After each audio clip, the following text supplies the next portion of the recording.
mais um domingo que estamos juntos aqui no nosso canal Ático Curitiba e ainda estamos num momento de muita incerteza, de muita dúvida. Essa pandemia talvez pegou você desprevenido, talvez você fosse começar um negócio novo, um novo relacionamento, eu não sei. Mas se ela nos pegou desprevenido, por certo que ela não pegou Deus desprevenido. Deus já sabia de todas as coisas e é Ele quem está no controle de tudo. Então que nesse momento você possa abrir seu coração na presença de Deus, ouvir a sua palavra, que tudo isso venha de encontro ao seu coração, aos seus pensamentos e que faça total diferença na sua vida. Você é nosso convidado agora a cantar conosco a próxima canção. Já dizia um ditado, né? Quem canta, os males espanta. Então que você possa cantar de todo o seu coração nesse momento e fazer dessa canção uma oração.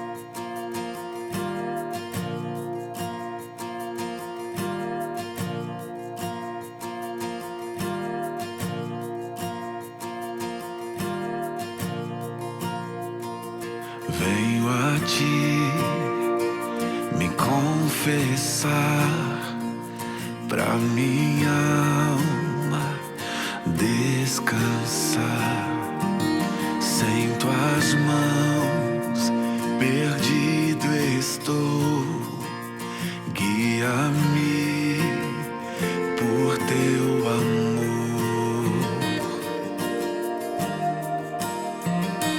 Ó Senhor, de ti preciso, mais e mais preciso, meu defensor, justo e fiel, de ti eu preciso.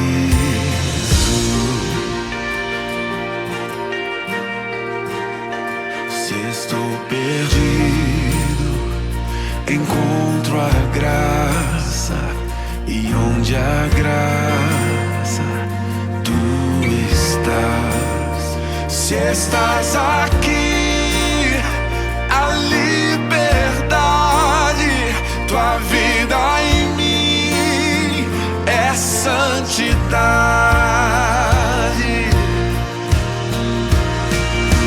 Ó Senhor, de ti preciso, mais e mais preciso,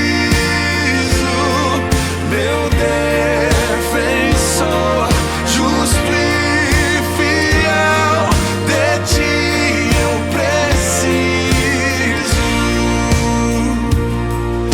E quando a tentação surgir, que minha vida cante a ti. Se eu não conseguir mais suportar, teu amor me guardará. Ó Senhor, de ti preciso, mais e mais eu preciso, meu defensor, justo e fiel, de ti eu preciso. Meu defensor, justo e fiel, de ti eu preciso. A oração nos conecta com Deus. E esse é o momento que nós separamos aqui no nosso período de culto para orar, para buscar a Deus dessa forma. Então eu convido você, onde você estiver aí no seu sofá, numa mesa, não sei onde você está, mas a estar orando, parando esses momentos e elevando a Deus um pensamento, uma oração, que vai ser muito bom e agradável. Convido as pessoas que estão ao seu redor também para fazerem isso nesse momento.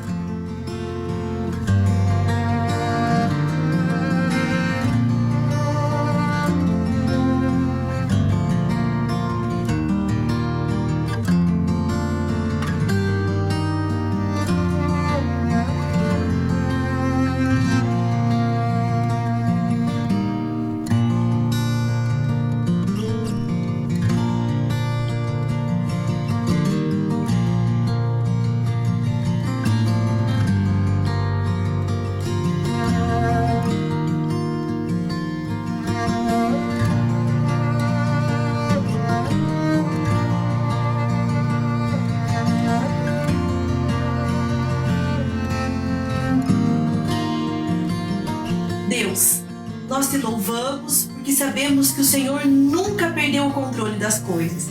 Te louvamos porque o Senhor é o nosso Deus, porque mesmo, Deus, nós sendo imperfeitos, mesmo nós tendo muitos defeitos, pecado, o Senhor nos ama e o Senhor se importa com cada um de nós.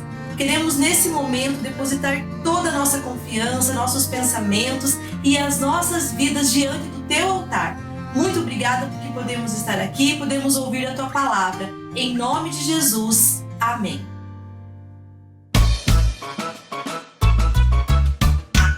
Jesus ama cada um de nós. Vamos cantar?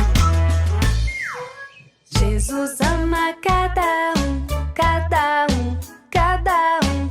Jesus ama cada um, Jesus ama todos. Jesus ama cada um, cada um, cada um. Jesus ama cada um, Jesus ama todos.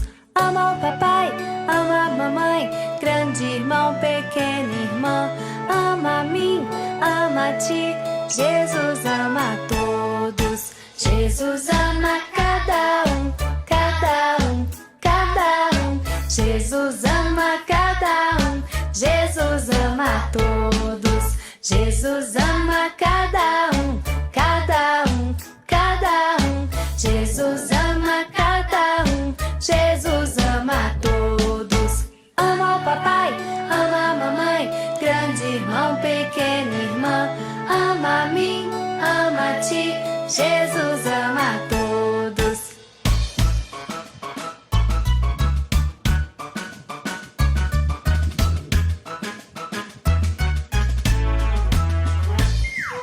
Jesus ama cada um, cada um, cada um.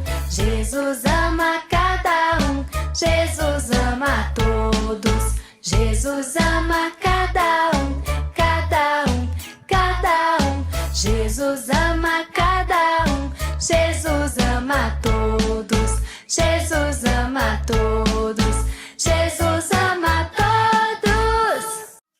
A Bíblia nos diz, em Apocalipse, capítulo 4, versículo 11, Tu, Senhor, é Deus nosso, és digno de receber a glória, a honra e o poder, porque criaste todas as coisas e por tua vontade elas existem e foram criadas. Que nesse momento você possa ainda continuar conosco e ficar por dentro da nossa programação no Ático News.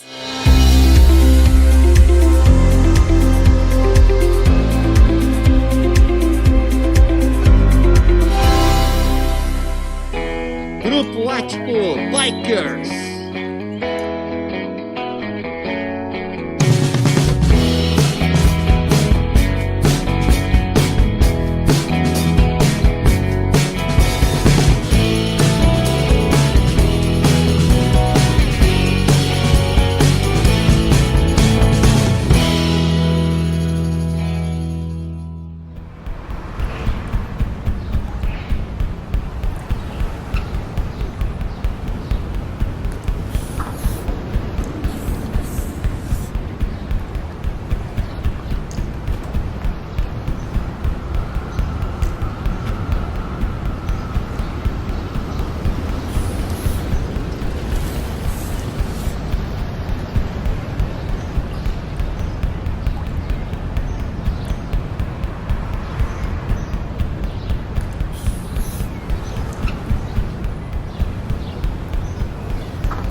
Como é bom nós podemos estar aqui juntos. Juntos como igreja, juntos como comunidade de Jesus, juntos como aquele que está no centro das nossas vidas, juntos com aquele que dirige os nossos passos. Se você está aqui conosco, conectado nesse momento, eu queria que você colocasse o seu coração nesse momento. Aí junto com a tua família, aí junto com as pessoas que você ama, reunidos aí, talvez juntos com alguns irmãos, eu queria que você colocasse o seu coração nesse momento. Nós acabamos de cantar uma canção linda, linda, dizendo: Senhor, eu preciso de Ti. Eu preciso do Senhor, eu preciso do Senhor no meu coração, eu preciso do Senhor na minha vida. Quando a tempestade vier, eu preciso de Ti. E é por isso que nesse momento eu gostaria de te convidar a tentar deixar todas as distrações de lado. Nós não estamos aqui para assistir um vídeo. Nós estamos aqui para celebrar Jesus. Nós estamos aqui para prestar as honras ao culto, a celebração ao nosso Deus e ao nosso Senhor. E eu queria convidar você a colocar o seu coração nesse momento. Deixa as distrações de lado e vamos refletir um pouco naquilo que Ele, e somente Ele, pode falar ao nosso coração e transformar a nossa história. Para isso, nós estamos conversando um pouco sobre essa série de mensagens, chamada Jesus Marcou Você. O dilema do discípulo nas redes sociais. Essa série de mensagens, ela levanta uma pergunta, um questionamento na nossa vida. Quem sou eu nas redes sociais? Baseado nessa série do Netflix, O Dilema das Redes, se você teve a oportunidade de assistir, nós somos questionados quem nós somos nas redes sociais. Qual é o nosso papel? Quando nós nos conectamos na internet, quando nós nos conectamos com outras pessoas, quem nós somos na rede? O que nós fazemos ali? O que a rede faz com cada um de nós? Nós somos usuários, nós somos clientes, nós somos o produto. Eu não sei, mas de uma certa forma todos nós estamos conectados nas redes. Talvez você não tenha Facebook ou Instagram, mas talvez você tenha LinkedIn. Ou talvez um login na conta da Google, eu não sei. Mas de alguma forma, você está conectado nesse universo, onde você ali, é questionado todos os dias. Quem é você nesse universo das redes sociais? Mas uma coisa nós precisamos pensar, meus queridos. O que aconteceria se Jesus, o nosso Senhor, o nosso Salvador, se conectasse às redes também? E ali, conectado às redes sociais, à sua rede social, ele pudesse não somente estar ali vendo tudo que você está escrevendo, postando, curtindo, compartilhando, mas ele passasse a registrar alguns posts, algumas palavras que foram ditas lá atrás, no passado, quando ele estava aqui em carne e osso no nosso meio. E se Jesus, além de postar algumas dessas palavras, ele marcasse você em algumas delas. Sim, marcasse você, subisse uma notificação aí no seu computador ou no seu celular, dizendo assim: olha, é com você isso aqui, eu quero que você veja isso, eu quero que você leia esse texto, eu quero que você preste atenção nisso. A pergunta que eu faço para você é: se Jesus fizesse isso, qual seria a sua reação? Qual seria a nossa reação? Como nós leríamos essas palavras? Que tipo de dilema elas gerariam no nosso coração? Será que nós compartilharíamos porque nós gostamos? Será que nós curtiríamos e falamos: é isso mesmo, é isso que o Senhor está falando comigo? Será que nós teríamos a vontade de escancarar isso para o mundo, dizendo: esses são os meus valores, esses são os meus princípios? Eu tenho pensado nesses últimos dias, quem nós somos nesse universo das redes sociais? Quem você é nesse universo das redes sociais? Nós estamos conectados.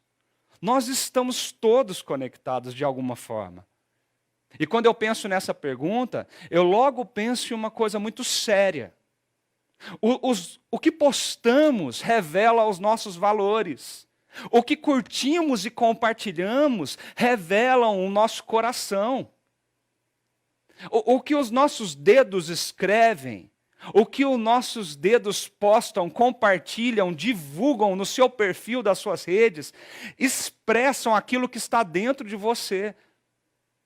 Meus amigos, ninguém entra nas redes sociais e curte, compartilha, gera o link para o Stories. Ninguém faz isso se não gostar daquilo que está escrito. Se aquilo, de certo modo, não mexeu no seu coração. A Bíblia tem um versículo que fala que a boca fala o que está cheio o coração. Mas eu queria desafiar você a prestar atenção nisso também. Os dedos escrevem e os posts revelam o que está em nosso coração. Eu volto a perguntar, e se Jesus escrevesse algo ali e marcasse você, como você ia reagir? Você ia curtir? Você ia ignorar? Você ia passar o dedo e deixar a timeline seguir? Você ia compartilhar? É um desafio para nós, no mundo em que nós vivemos, na era que nós vivemos, nesse mundo de hoje, pensar sobre essas questões. E se Jesus postasse e marcasse você nesse post? Olha só o que ele está marcando a cada um de nós hoje, nessa manhã. Pois onde estiver o seu tesouro, aí também estará o seu coração. Você abriu as suas redes sociais e de repente você viu esse usuário, Jesus Cristo, Filho do Homem, e agora ele posta uma palavra. E uma palavra que tem uma expressão muito forte para mim e para você. E tem uma expressão que diz e condiz com a nossa vida.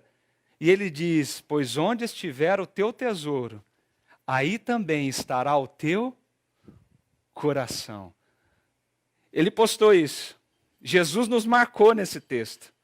E nós precisamos pensar nisso, porque aqui existe uma pergunta no contexto desse texto: onde está o seu coração? Você já parou para pensar nisso? Onde está o seu coração? Onde está os seus sentimentos? Onde está aquilo que você sente? Para a gente entender um pouquinho melhor o que significa onde está o nosso coração, nós precisamos nos questionar primeiro o que significa a palavra coração na Bíblia. Qual é o significado de coração na perspectiva bíblica? Isso é desafiador, porque muitas vezes nós vivemos numa dicotomia, pensando que quando lemos os textos da Bíblia, nós estamos falando que coração reflete as nossas emoções e a mente reflete a nossa razão. Mas não, o coração na Bíblia tem um sentido muito forte e muito expressivo. O coração ele não se refere a um mero órgão físico e não somente às nossas emoções. Quando Jesus escreve ou fala esse texto, quando Jesus fala essas palavras, quando ele diz que o nosso coração está onde o nosso tesouro está, ele chama de coração muito mais do que as nossas emoções. O nosso coração é o nosso ser interior, a sede da nossa consciência, o nosso núcleo de tomada de decisões, o centro da nossa mente, nossas emoções, da nossa vontade. O coração humano na Bíblia é muito mais do que meramente aquilo que você sente. O coração humano na Bíblia é todo o seu ser. O coração da Bíblia, ele sente, mas ele pensa. Ele também é capaz de sonhar, de ter planos, de ter sonhos, de decidir o seu futuro, de tomar decisões sérias sobre o que fazer e o que não fazer. A Bíblia fala que até no nosso coração que mora a raiz dos nossos pecados, da maldade. Quando nós decidimos por coisas erradas. A Bíblia fala que o nosso coração é tão enganoso que ele mesmo nos corrompe. Porque o coração não reflete só o que nós sentimos. O coração é todo você. Então, quando nós olhamos esse texto de Jesus, ele diz onde o seu coração está, o seu tesouro está, ou onde o seu tesouro está, o seu coração está. A pergunta é: onde você está? Onde você tem concentrado todas as suas energias? Onde você tem concentrado todas as suas decisões, as suas emoções, aquilo que é todo você? Para a gente compreender um pouquinho do que Jesus está tentando nos ensinar aqui, nós precisamos ver que esse texto ele faz parte de uma fala maior de Jesus. Aqui está um dos grandes perigos da interpretação bíblica, quando nós pegamos trechos e nós tentamos interpretar esses trechos isoladamente. Jesus estava construindo uma ideia, e ele chega a uma conclusão. E para nós entendermos essa ideia, para que a gente aplique a verdade dessa palavra no nosso coração, nós precisamos entender o que ele estava dizendo. E para isso, nós precisamos entender o contexto de onde esse texto foi dito. Nós já falamos aqui nessa série de mensagem que esses posts de Jesus que nos marcou nessa série, eles são tirados do contexto do Sermão da Montanha. Mas eu queria fazer algumas reflexões sobre o Sermão da Montanha com você. Porque nós lemos o Sermão da Montanha, e esse sermão que está lá no livro de Mateus, do capítulo 5 até ao capítulo 7, ele tem tantos assuntos e tão preciosos e tão profundos para a nossa vida.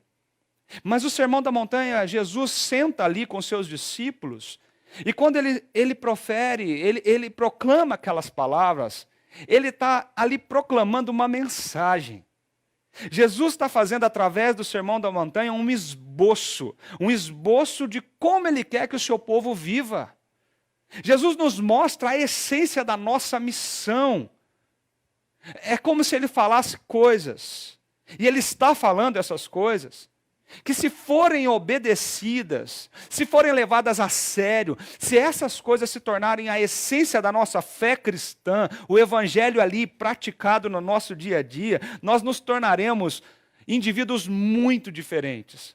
Nós nos tornaremos uma sociedade contracultural que poderá transformar todos à nossa volta. Sabe o que Jesus está fazendo aqui?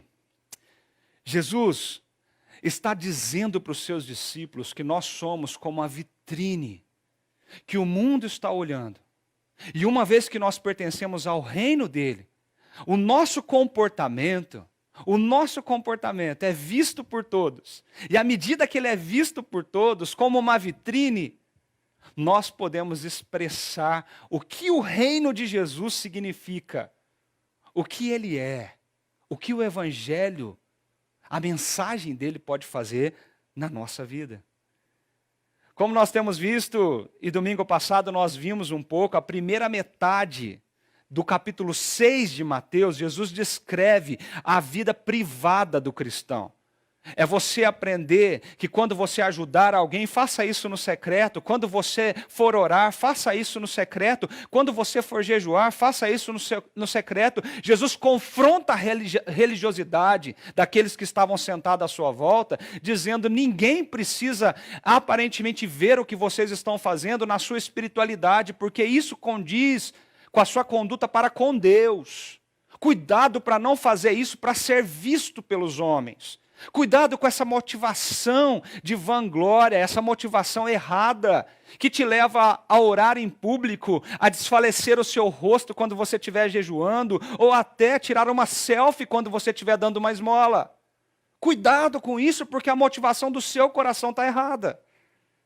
Mas agora, na segunda metade do capítulo 6, que é de onde vem esse texto que nós lemos no post de hoje, ele está referindo à vida do reino, mas não uma vida privada, mas agora uma vida pública. Os negócios públicos, a questão do dinheiro, dos bens, da comida, da bebida, daquilo que você veste, da sua ambição, daquilo que você deseja, daquilo que você quer. Sabe o que isso me ensina? É que Jesus está preocupado em ressignificar através do seu reino para os seus discípulos todas as esferas e todas as áreas da nossa vida, e é isso que o reino de Deus faz. O Sermão da Montanha ele é tão profundo que ele é capaz de, quando compreendido, ele ressignifica todas as áreas da nossa vida. E aqui ele está fazendo a mesma coisa. Onde está o teu tesouro, está o teu coração. O que Jesus está tentando fazer aqui? Ele está questionando. Ele está confrontando a ambição, os desejos e até a cobiça daqueles que o escutavam. E por que não acreditar que ele está fazendo a mesma coisa hoje comigo e com você? Questionando através desse texto a nossa ambição, os nossos desejos mais profundos, a nossa cobiça, confrontando o encanto que o materialismo é capaz de provocar na nossa vida. Nós vivemos numa sociedade materialista. Todos os dias você é induzido a crer que ter e ter mais e mais é isso que faz de você quem você é. O materialismo nos encanta e quando nós temos algo nós queremos mais.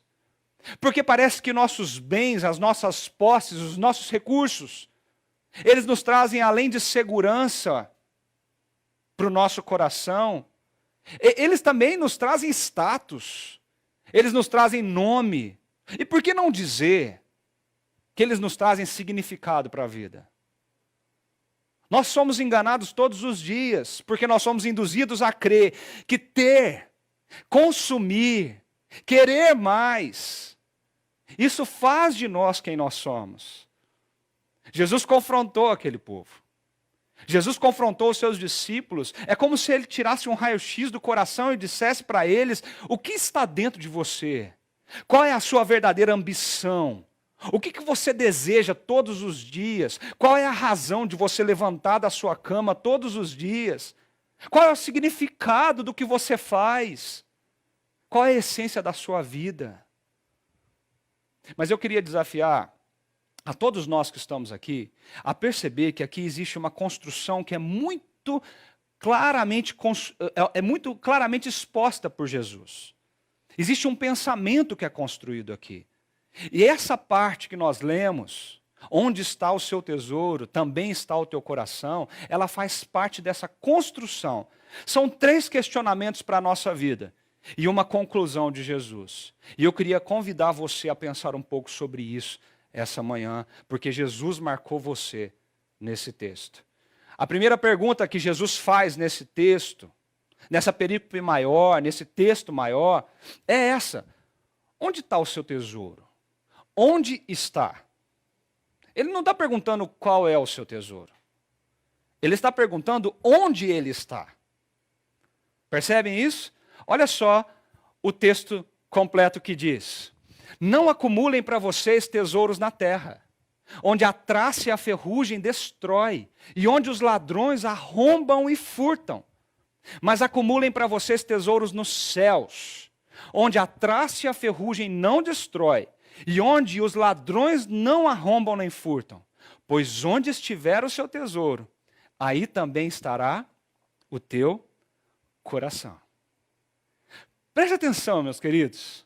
Esse texto diz: tesouros na terra e tesouros no céu. É um lugar.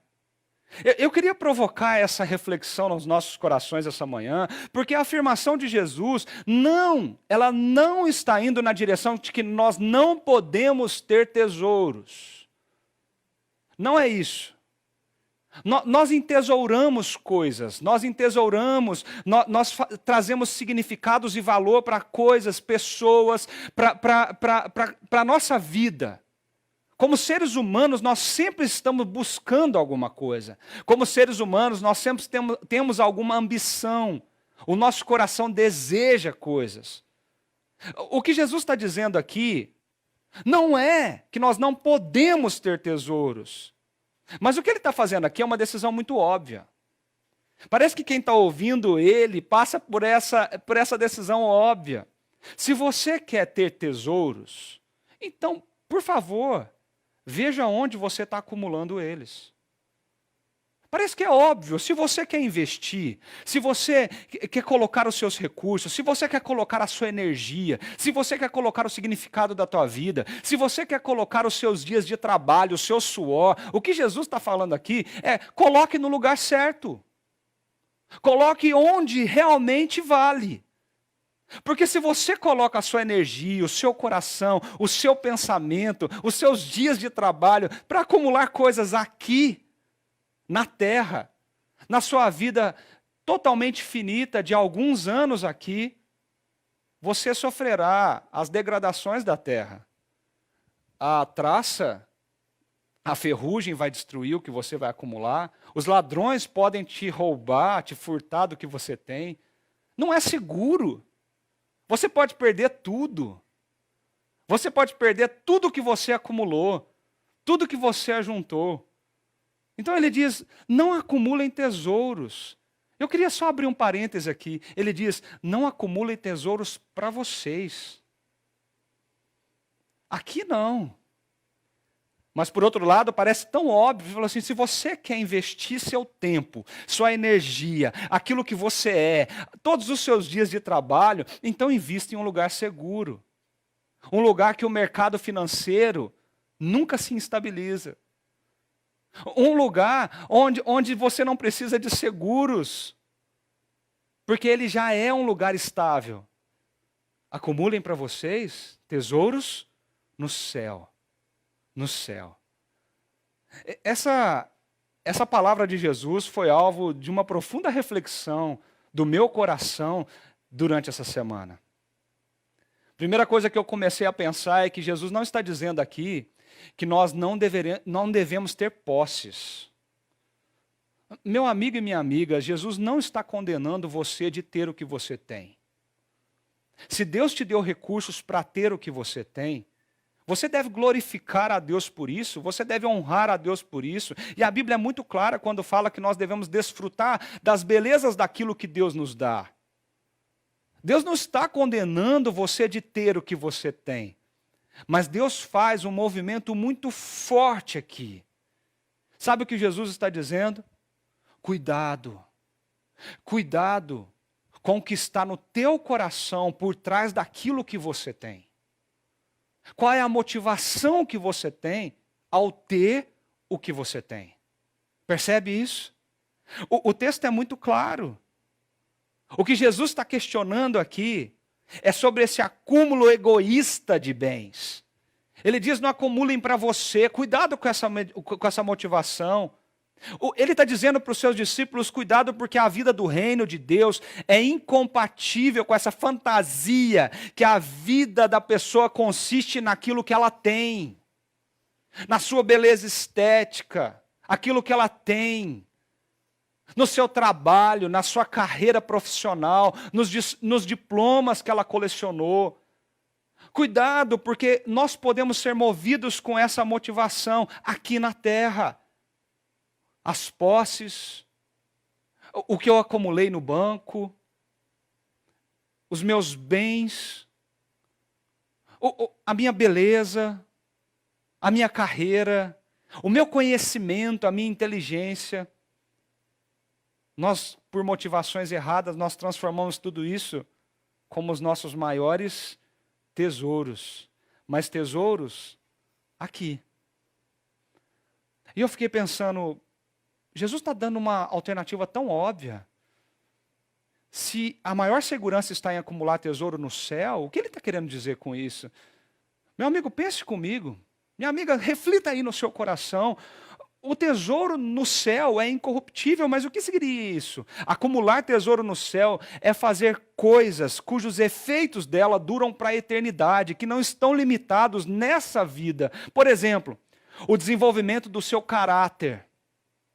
Quando você gasta energia, você gasta tempo, você gasta aquilo que você é, que você tem, para desenvolver o seu caráter, e você começa a compreender toda a sua vida e todo o seu mundo a partir da perspectiva de que o teu caráter está sendo moldado a cada acontecimento que você passa, isso não se restringe até aqui na terra. Isso tem efeitos eternos. O desenvolvimento da tua fé, o desenvolvimento da esperança, do amor, o crescimento e o conhecimento em Cristo Jesus, o esforço ativo e intencional para representar e apresentar Cristo para as outras pessoas, onde você estiver, com as suas atitudes como vitrine do reino de Deus, você sendo o melhor advogado na sua empresa, você sendo o melhor engenheiro onde você atua, você sendo o melhor médico, você sendo a melhor professora ou professor. Perceba que quando nós vivemos dessa forma, nós somos vitrines do que Jesus fez na nossa vida. Isso é tesouro no céu, porque isso tem implicações eternas. O uso do nosso dinheiro para abençoar outros. Nós queremos acumular tudo para nós. Para nós. E quando nós não queremos, de uma forma egoísta, guardar e comprar coisas para nós mesmos, nós queremos acumular para nós porque nós temos medos, incertezas quanto ao futuro. O que vai acontecer amanhã, mês que vem, ano que vem, como eu vou me aposentar? Nada disso é pecado. Fazer isso é lícito diante da palavra de Deus. A Bíblia elogia até a formiga, que no verão colhe alimentos para que no inverno, quando ela não pode colher, ela tenha o que se sustentar. Não é isso que Jesus está falando aqui. Mas cuidado quando você faz isso de forma egoísta, arrogante, com a motivação errada. Cuidado. Mas eu queria chamar a atenção de vocês, porque entesourar e ter tesouros aqui nesse contexto é algo que nós batalhamos para ter. É algo que exige de nós, da nossa vida, esforço, exige decisões, exige tomada de decisões para qual caminho vamos seguir. É escolher viver de determinada maneira porque nós temos a motivação diferente na nossa vida. Aí eu pergunto, para todos nós que estamos aqui reunidos nesse lugar essa manhã, onde você tem colocado aquilo que é mais importante para você? Aquilo de maior valor? Se tesouro é aquilo que traz significado para mim, para você, onde estão os teus tesouros? Onde estão eles? O Sermão do Monte refere-se a coração o tempo todo. O Sermão do Monte, ele questiona o nosso coração, ele pergunta do nosso coração, onde está o teu coração? E se nós vimos que coração é todo o nosso ser, se é tudo o que nós somos, nós precisamos pensar essa manhã e pensar na nossa vida, parar um pouco a nossa rotina para questionar isso dentro de nós. O que traz sentido, significado para a minha vida? O que é mais importante, que ocupa, que drena a minha energia? Será que isso é o materialismo ambicioso de ter e ter? É o dinheiro que eu tenho, as posses que eu tenho? Ou será que o que traz significado para a minha vida está muito além disso? Está muito além disso. Se o coração é o centro da nossa existência, se o coração não é somente o que nós sentimos, mas é aquilo que nos impulsiona diante do que pensamos, diante do que sentimos, diante das decisões que nós tomamos, diante dos planos e sonhos que nós fazemos na nossa vida, se o coração é aquilo que nos direciona para o significado da nossa existência, Jesus está olhando para todos nós e perguntando, onde está Ele? Onde está a tua riqueza? Onde está o teu coração? Ele diz, o seu significado não está aqui na terra. Não viva em função disso. Não traga para a tua vida o significado das coisas que param aqui, que se findam aqui, que terminam aqui. Mas traga o significado para a sua vida de coisas que têm efeitos eternos.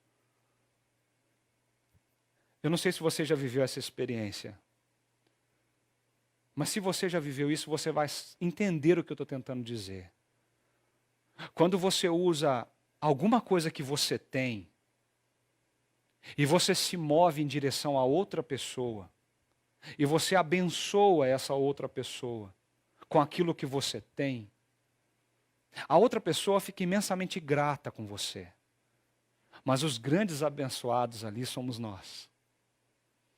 Porque quando nós fazemos isso, existe uma sensação tão gostosa no nosso coração de que nós estamos realmente usando o que Deus nos deu para abençoar outras pessoas. Talvez alguém que precise do teu apoio no hospital. Talvez alguém que nesse momento está num velório, num cemitério, dizendo adeus para algum ente querido. E quando você chega, você dedica o seu tempo, que é tão precioso, e vai até essa pessoa, abraça ela, quando nós podemos abraçar, mas pelo menos se coloca ali próximo, e diz para ela, eu estou com você, eu estou orando pela tua vida, eu estou perto de você, se você precisar eu te ajudo. Nós estamos usando o que a gente recebeu de Deus para abençoar outros. Se o teu coração não está aqui, é muito óbvio você responder essa questão de Jesus. Você quer guardar alguma coisa? Onde você está guardando? Onde você está guardando? Mas essa pergunta de Jesus, ela é uma cascata de interrogações e cascata de afirmações muito óbvias. Ok, se você entendeu que tesouro é aquilo mais precioso, é aquilo que mais valioso que você tem, que Deus te deu, e se você tem isso na tua vida lá no céu, com efeitos para a eternidade, e não acumula isso aqui na finitude da nossa vida, existe uma segunda coisa que você precisa pensar. E como se Jesus estivesse perguntando para os seus ouvintes, mas como você tem enxergado a sua vida? Olha só o que o texto bíblico diz. Os olhos são a candeia do corpo. Se os seus olhos forem bons, todo o seu corpo será cheio de luz. Mas se os seus olhos forem maus, todo o seu corpo será cheio de trevas. Portanto, se a luz que está dentro de você são trevas, que tremendas trevas são. Depois que Jesus perguntou do nosso coração, do nosso tesouro, ele usa uma imagem. Ele usa uma imagem de alguém que enxerga e alguém que não enxerga. Se os seus olhos forem bons e eles conseguem andar na luz, eles conseguem ver, todo o seu corpo será cheio de luz. Mas se os seus olhos forem maus, eles estiverem fechados, você não consegue enxergar o que você faz, o que você está fazendo, como você está vivendo. É uma experiência simples para todos nós. Com certeza você já deve ter andado por um cômodo escuro na madrugada na sua casa. As luzes todas apagadas e você não está enxergando nada. Quando você conhece o ambiente, é mais fácil se locomover ali.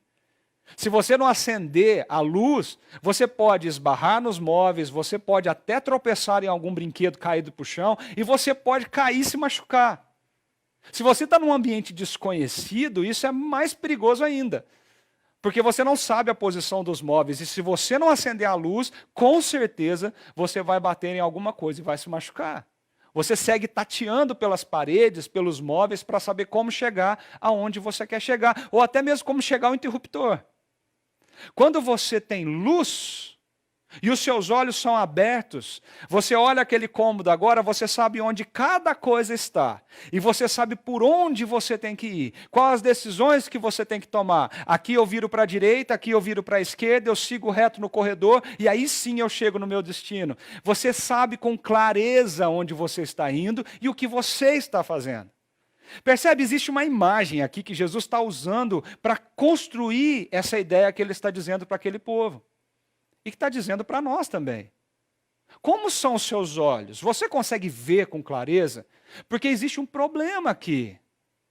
A ambição errada, a cobiça, o egoísmo dos nossos desejos, o materialismo exacerbado na nossa vida, pela nossa cultura, ele turva as nossas visões. E se você escolheu guardar tesouros aqui na terra, talvez os seus olhos estão fechados. E o seu ritmo de vida entra num processo e num ciclo vicioso de você levantar cedo, trabalhar o dia inteiro, voltar para casa, descansar alguns minutos quando isso é possível, para levantar cedo, trabalhar o dia inteiro, voltar para casa, descansar alguns minutos, e isso na segunda, na terça, na quarta, às vezes no sábado, no domingo, quando você não tem 2 empregos, porque o significado da tua vida é conseguir o seu sustento, o significado da tua vida é trabalhar quanto mais possível, para que você tenha mais e mais e mais coisas. Talvez o significado da tua vida é querer ter coisas, e para querer ter coisas eu preciso caminhar, e caminhar sem ver o que eu estou fazendo.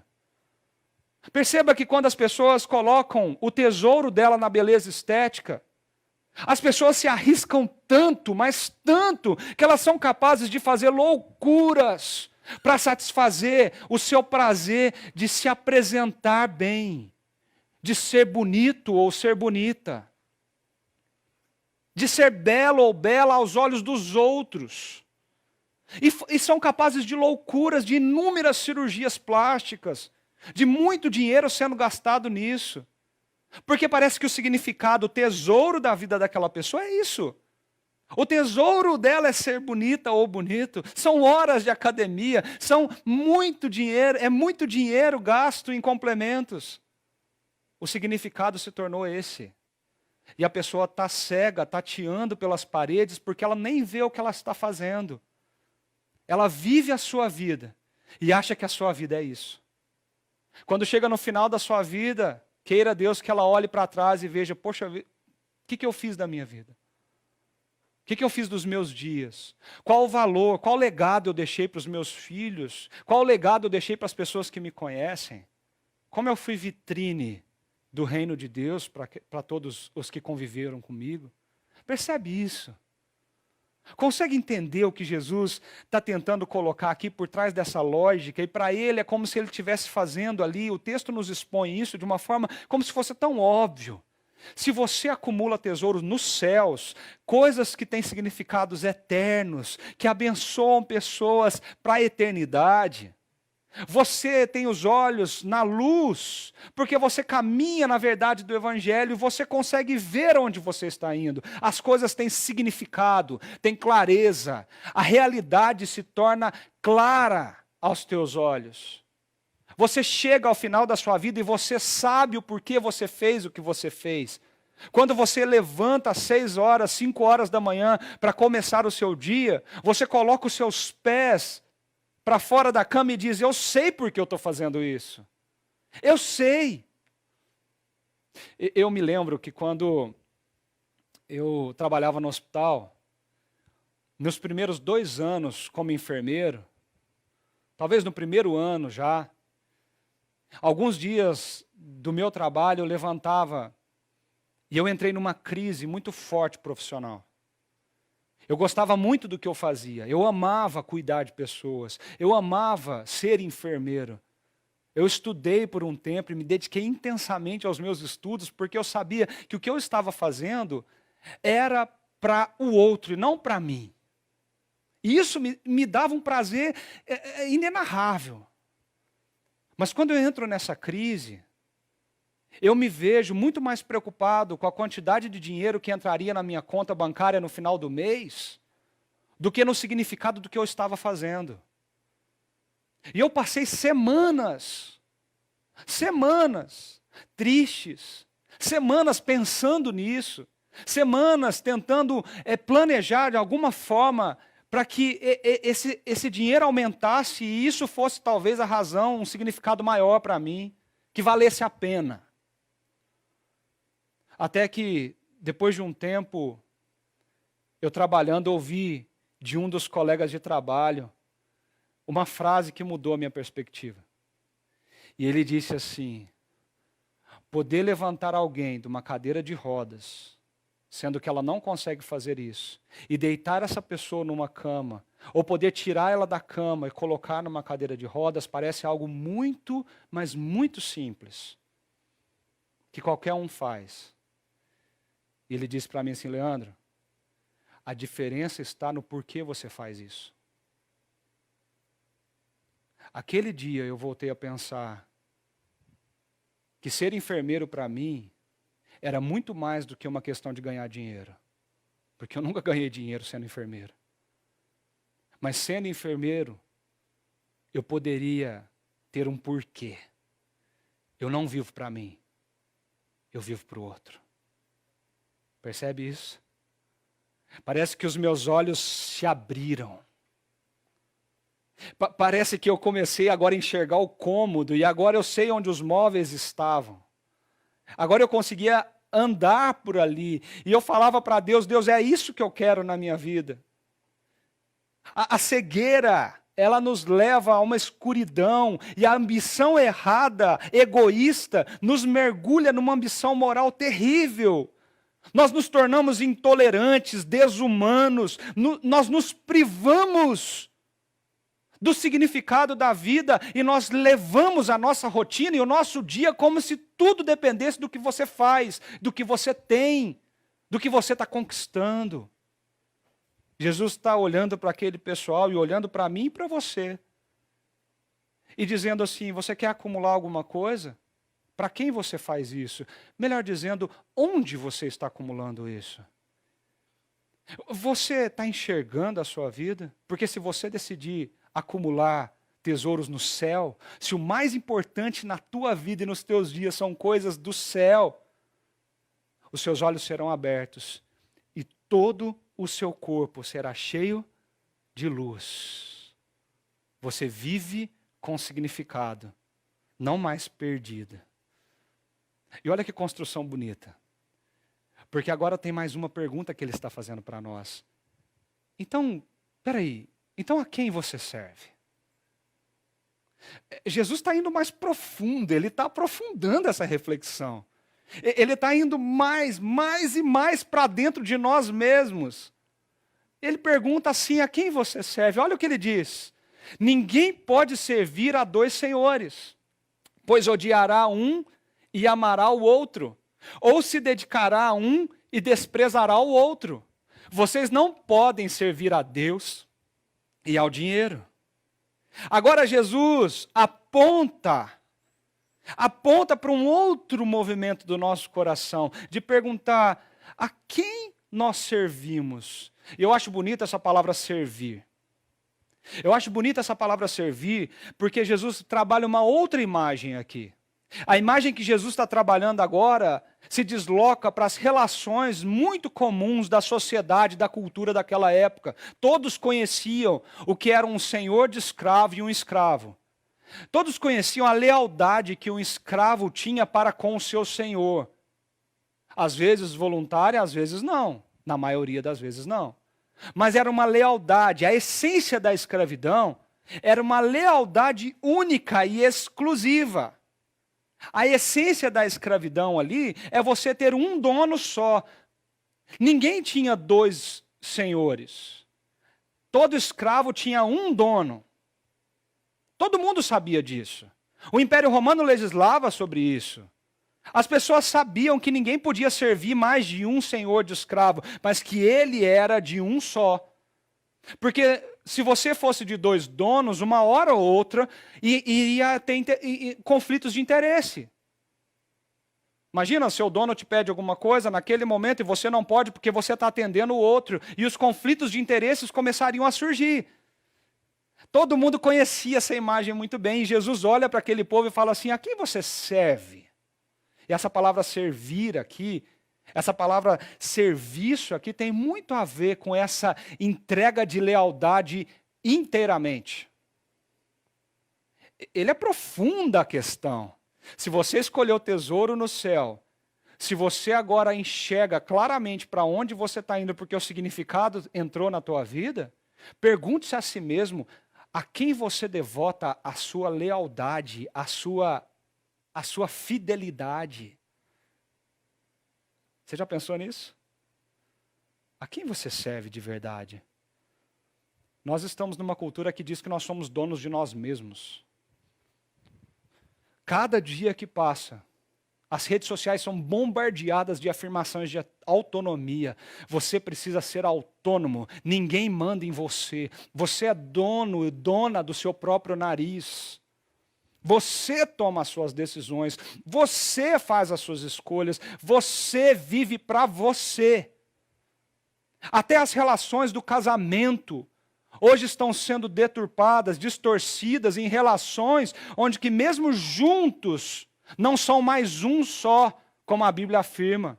Juntos agora é como se fosse uma sociedade de negócios. Eu tenho a minha vida, ela tem a vida dela. E nós vivemos juntos em uma sociedade, onde a Bíblia nos afirma para um caminho de unidade, um só. É porque nós estamos sendo questionados, nós estamos sendo induzidos para essa autonomia. E muitos de nós que entendemos ou dizemos que entendemos o Evangelho, nós flertamos com essa autonomia na nossa vida. Quando nós precisamos tomar uma decisão, parece que o nosso coração grita dentro de nós, a decisão é sua, vá lá e tome. Mas onde está Deus nessa história? Onde está Jesus nas suas decisões? Quanto tempo você tem orado por elas? Quanto tempo você se dedica a perguntar para Deus, Deus, o Senhor é o sentido da minha vida, o que o Senhor está construindo em mim? Percebe isso? A autonomia nos cega. E Jesus está perguntando para eles, quem vocês servem? Se vocês estão enxergando, quem vocês servem então? Porque quando você desloca esse problema para o dinheiro, Jesus faz um movimento inusitado aqui. Jesus pega o dinheiro e usa uma palavra antiga do aramaico, o mamon, e ele transforma o dinheiro agora não num objeto, mas numa pessoa, numa entidade. Por que não dizer numa potestade, em algo que exerce poder sobre a nossa vida? Um Deus falso no nosso coração. Ele eleva esse dinheiro a uma outra categoria que não objeto. E ele fala assim, vocês estão servindo a mim? Vocês estão servindo a Deus? Ou ao dinheiro, às riquezas, ao ter, ao consumir, ao adquirir, ao acumular, ao ter segurança porque eu tenho a conta bancária cheia, a ter segurança porque eu tenho várias casas de aluguéis, a ter segurança porque o meu trabalho eu não posso ser mandado embora, a ter segurança naquilo que eu tenho, ou naquilo que eu sou a partir do que eu tenho. Você não pode servir a Deus e a você mesmo. Você não pode servir a Deus e ao dinheiro. Jesus está dizendo, é tão óbvio isso. Nenhum escravo serve a dois senhores. A quem você dedica a sua lealdade? Meus irmãos, se a nossa lealdade está sendo dedicada às nossas posses e aos nossos bens, nós não estamos dedicando lealdade a Deus. Nós pensamos que sim, porque nós estamos cegos, a nossa visão está turva, nós estamos tateando a parede para achar o interruptor, e nós, na verdade, estamos acumulando tesouros aqui na terra. Porque esse é o significado da nossa vida. Você vive para quê? Ou melhor dizendo, você vive por quê? Por que você faz o que você faz? Por que você trabalha onde você trabalha? Por que você mora onde você mora? A gente precisa parar de refletir de uma forma rasa e medíocre nessas coisas. Nós precisamos, como Jesus, aprofundar essas questões da nossa vida. Pare de deixar a corrente da cultura e a corrente da vida te levar. Porque você está como cego tateando nas paredes quando você vive assim. Você precisa ter certeza, todos os dias, quando você colocar os seus pés para fora da cama, o porquê Deus está te dando mais um dia de vida. Mais uma chance de recomeçar.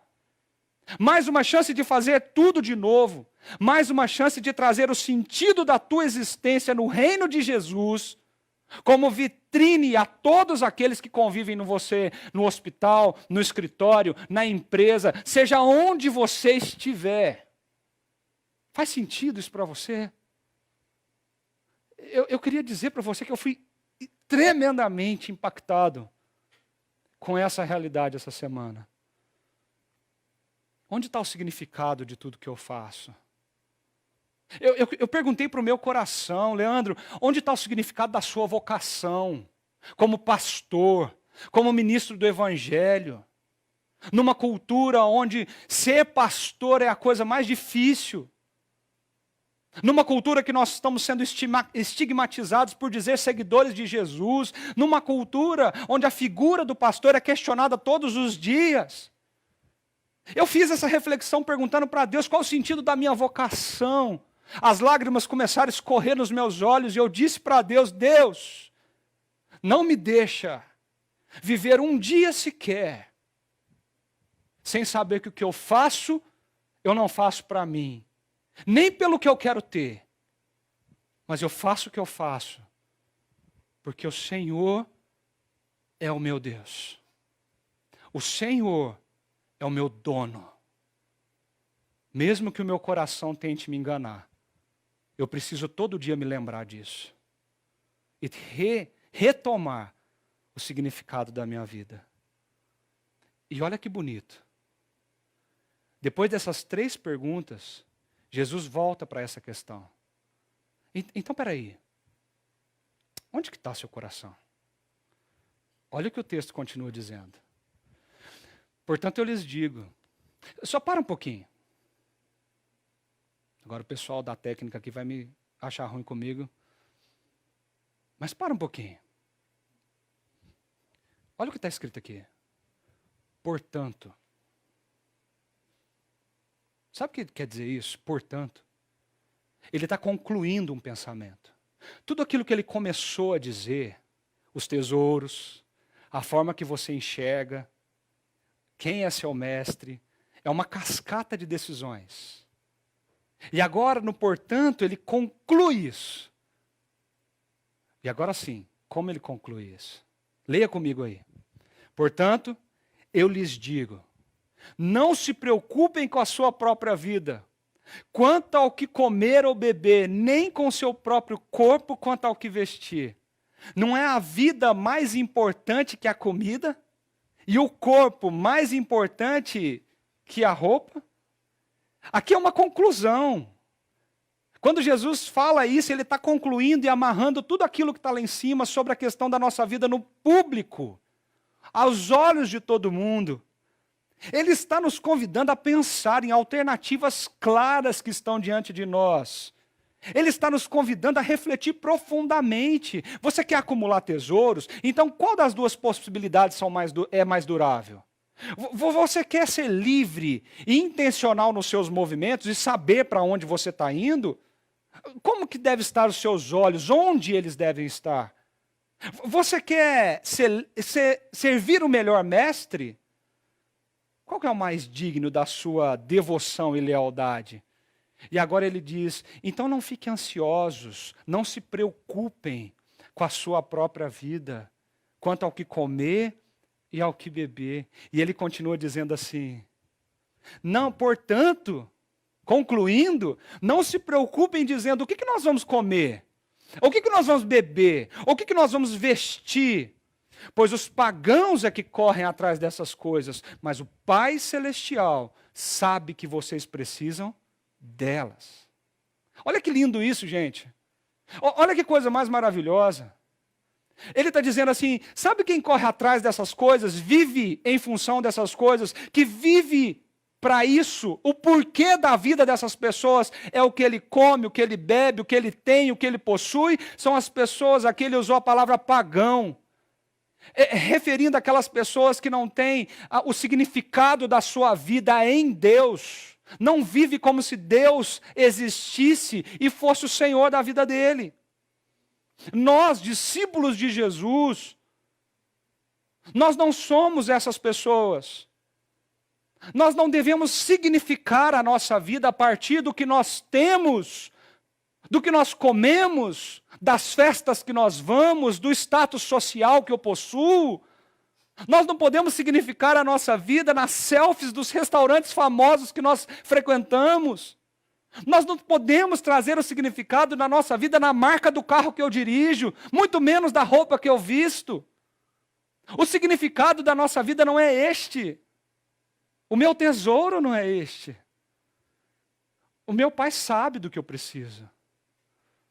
Eu queria te chamar a atenção para os últimos versículos dessa fala de Jesus. E ele diz assim: então, busquem em primeiro lugar o quê?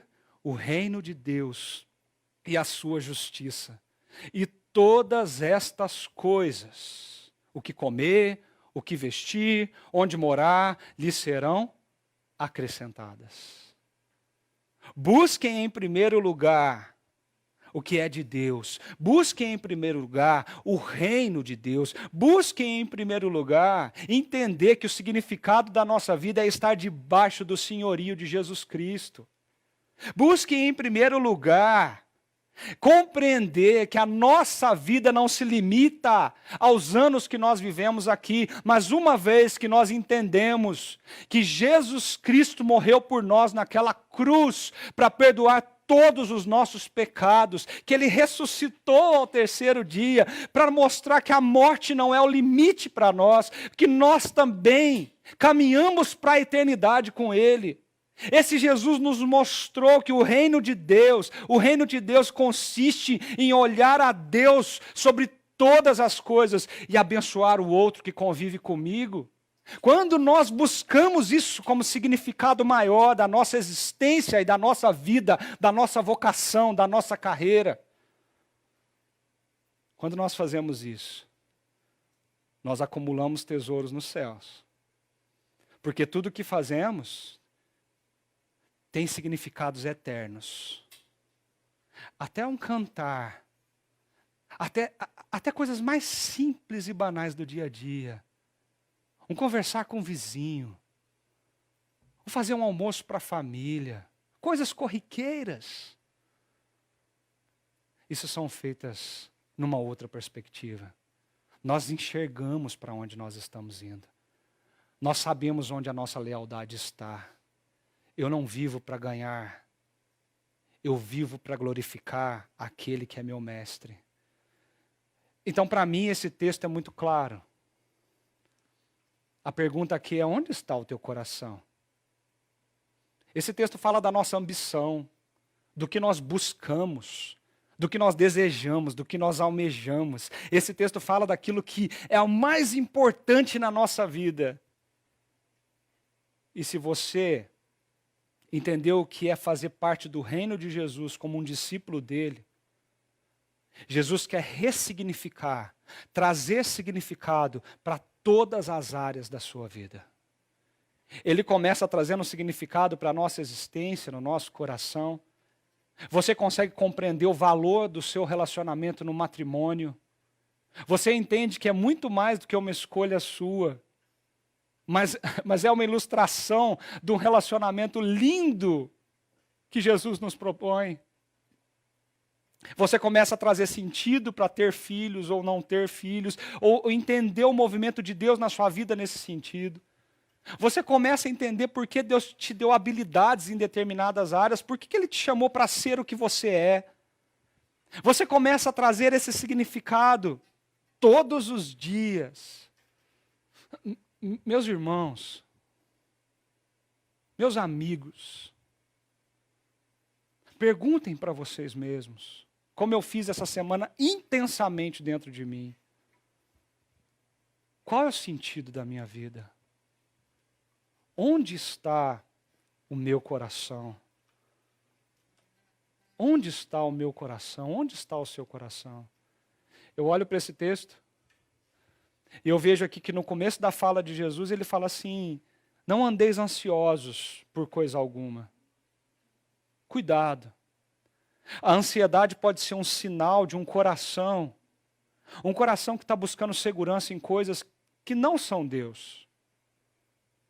Um coração que está buscando, é um sinal de alerta de um coração que está buscando segurança, está buscando conforto, está buscando ter coisas que não são de Deus. A prioridade não é Deus na minha vida, a prioridade sou eu na minha vida. E Deus, ele entra como uma face, uma das partes da minha vida. Às vezes, se der tempo. Porque eu tenho muita coisa para correr atrás. Então, cuidado. O caminho de volta é você aceitar o convite de Jesus. O convite de Jesus de acumular, viver, para fazer coisas com sentido eterno, para que seus olhos sejam abertos e você saiba para onde você está indo, por onde você tem andado, para que você tenha certeza todos os dias da sua vida que o seu mestre, o seu dono não é você mesmo, mas o seu dono é o Senhor Jesus Cristo que morreu na cruz por você. E é por isso que você se devota a Ele, é por isso que você se entrega a Ele, é por isso que você não precisa temer, porque o Pai sabe do que você precisa. E aí você tem certeza de onde está o teu coração. É uma palavra muito simples, mas muito profunda. Jesus marcou você nesse texto. Onde está o teu tesouro? Aí está o seu coração. E eu queria terminar esse momento de reflexão com 4 perguntas para você pensar. Pensar mesmo, viu, gente? Parar um tempo nesse domingo e refletir, ou parar um tempo nesse dia que você está assistindo essa pregação e refletir. E depois, você colocar em prática. A primeira delas é o que de fato traz sentido e significado para a sua vida. Qual que é a verdadeira motivação de tudo que você faz todos os dias? Eu já repeti isso aqui várias vezes, mas eu queria enfatizar isso para você. Pensa sobre isso. Bota o teu coração, a tua mente para olhar para essa pergunta e falar, eu preciso responder isso para mim. Eu preciso ressignificar isso. Uma segunda pergunta que eu gostaria de deixar com vocês, que também mexeu muito comigo, é quais são as evidências visíveis na sua vida de que você tem escolhido pelo tesouro certo. Quando as pessoas olham para você, o que de você é visível que você considera que o tesouro maior que você precisa acumular não são os tesouros da limitação dessa vida, mas os tesouros, as coisas que têm efeitos para a eternidade. Uma terceira pergunta é, quem é o seu dono? Pergunta forte essa. Difícil de responder. Precisa de reflexão profunda. Quem de fato é o meu dono? A quem você se submete à sua lealdade, fidelidade, de forma a viver de acordo com a sua vontade. É fácil dizer que você é cristão. É fácil dizer que você é discípulo de Jesus. É fácil falar da boca para fora que você é evangélico, que você é crente, ou qualquer outro termo que você queira usar. É fácil isso. Difícil é quando você está sozinho no seu quarto e olha para o teu coração e vê a tua agenda, vê as tuas prioridades, olha para a tua rotina e pergunta para você mesmo, quem de fato é meu dono? Quem manda em mim? E por fim, quais são as suas prioridades? Eu escrevi essa frase quando eu terminei de preparar essa mensagem. Porque isso faz muito sentido para mim. O teu tesouro dirige a tua agenda. E a tua agenda revela onde está o teu coração. Eu vou repetir. O teu tesouro dirige a tua agenda. O teu tesouro dirige a tua agenda. E a tua agenda revela aonde está o teu coração. Dedique alguns minutos, por que não dizer dias? Escreva numa folha de papel, pense sobre isso. Não deixe a vida passar a ponto que quando você chegar no final dela, você tenha que falar: eu nunca pensei nisso. Mas pense agora, porque Jesus marcou você nesse texto. Use dessa canção para orar, para questionar o seu coração, confessar os seus pecados e dizer para Ele: Senhor, o Senhor é meu mestre, o Senhor é meu Senhor.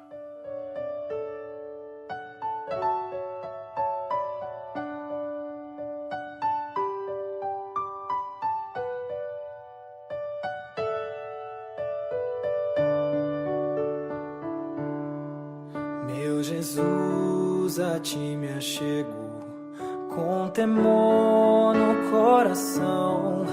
És o meu maior anseio, Rei da minha salvação.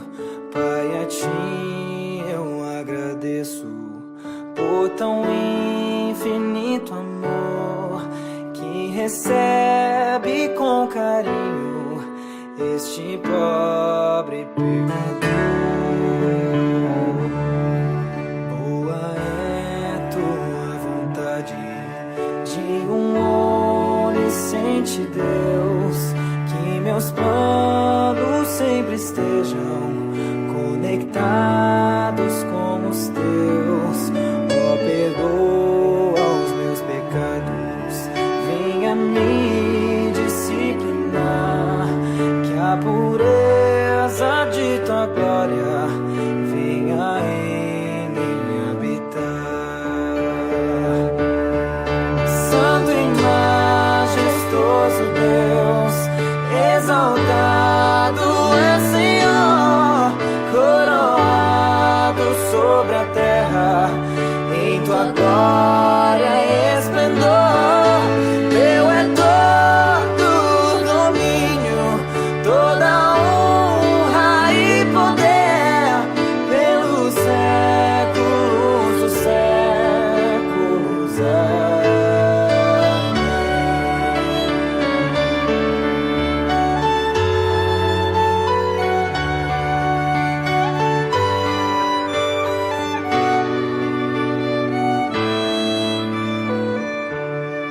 Sejas tu meu pensamento, ao dormir eu acordar.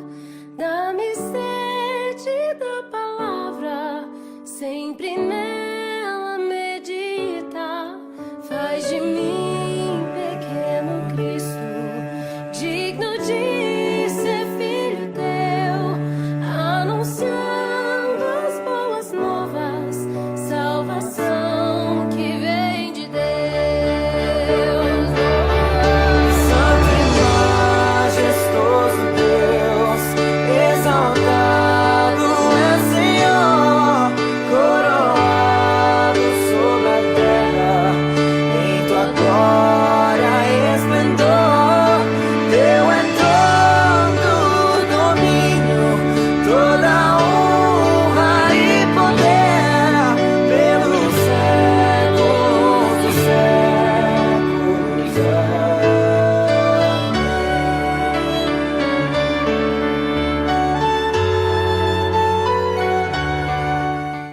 Entregamos essa semana nas tuas mãos, Senhor, que o Senhor continue a falar conosco, a ministrar os nossos corações, possamos estar sensíveis para ouvir a tua voz.